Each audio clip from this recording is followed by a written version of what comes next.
Well, Fox 23 is continuing to follow breaking news. A car hit a man on Highway 169 near 41st Street.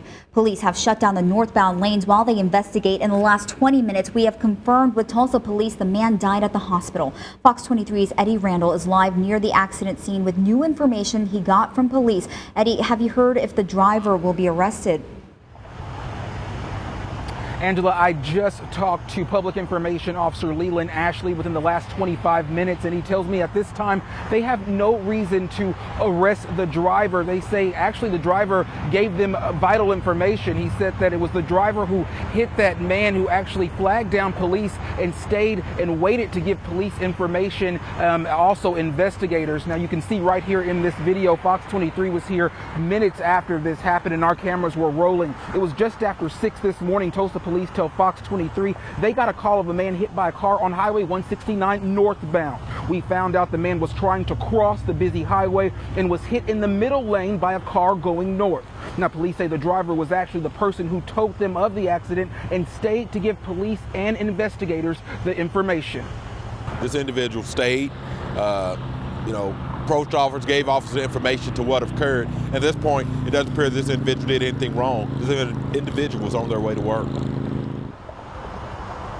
Now, police say the man was taken to a hospital where he was pronounced dead. Highway 169 is shut down from East 41st Street to East 31st Street. Investigators are still working to gather more information. Now, coming up at 8:30, I'm breaking down why police say it's important for other drivers to be aware of their surroundings when they see accidents like this. We're still working to gather more information and find out when this highway will be open. We'll have that coming up in the next 30 minutes. Reporting live on Highway 169 here in East Tulsa, Eddie Randall, Fox 23 News.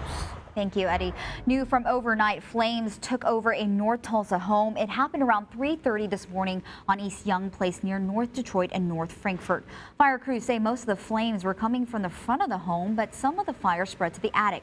We found out this house had been remodeled and a second crew had to find the add-on areas and knock out those flames. We talked to neighbors who said they woke up to flashing lights and the sound of fire trucks. I was sleeping and I heard screaming, house was on fire and I didn't know if it was mine or what. So I just woke up and made sure everybody was at the house, just make sure everybody was safe. That neighbor tells us he called 911 and crews were out there in minutes. American Red Cross had been called to help the two people who lived there. A fire investigator will determine what caused that fire.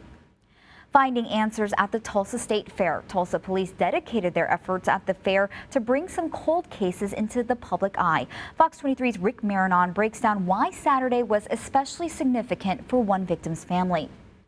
We've had a lot of success with people making an initial contact here and then following up with us later. It's worked before, and they are hoping it works again. Fox 23 caught up with Tulsa police Saturday at the Tulsa State Fair. Their booth is laid out to bring cold cases back into the public eye and hopefully encourage someone to remember something and lead them in the direction of finding a missing person or an uncaught killer.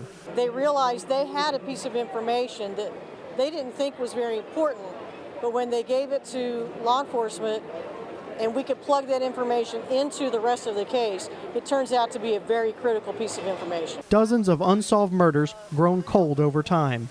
The same day police came to the fair seeking answers, one cold case crossed a somber milestone. I caught up with Maggie Zingman. Her daughter, Brittany Phillips, was raped and murdered 10 years ago, and no one has been arrested for the crime. She came to Tulsa to reflect and remember. The stories are quieting down, the suspects are slowing up, but I won't allow myself to think, that we won't find them, and I'm not going to stop till we do. Phillips' case is just one of many featured by Tulsa police Saturday, and Zingman and investigators continue to hope for new clues and leads as time goes on. Because after 10 years and probably 3,000 suspects, you got to think, where could he be? After she visited her daughter's grave, Maggie went down to Oklahoma City for a balloon raising on the steps of the state capitol to also honor her daughter. Reporting in downtown Tulsa, I'm Rick Marinon, Fox 23 News. An organization helping people in Broken Arrow for years will now be able to do even more. A new 10,000 square foot facility will allow Broken Arrow neighbors to bring all of their food sources to one place. The executive director said she's been dreaming about this for a long time. To actually see that dream come true is one of the best feelings I have ever had. The new facility will also allow BA neighbors to help with some health needs. Broken Arrow Neighbors is open from 9 to 4 Monday through Thursday. Ebola in the U.S. Here is the latest. Federal health officials now say 9 of the 50 people who came in contact with a Dallas Ebola patient are at high risk of contracting the virus. They say so far none of those people are showing any signs or symptoms of Ebola. Meanwhile, Thomas Eric Duncan remains in isolation in serious condition. And Saturday morning, a United flight arriving in Newark was quarantined due to a sick passenger. Tests later showed that the person did not have Ebola. As of now, the Obama administration is not considering increased screening for passengers coming into the U.S. or banning travelers from hard-hit nations in West Africa. One busy volunteer fire department is celebrating. They say a desperately needed new piece of equipment has arrived. It's a fire engine. Fox 23's Morgan Downing explains how this new engine will help the community.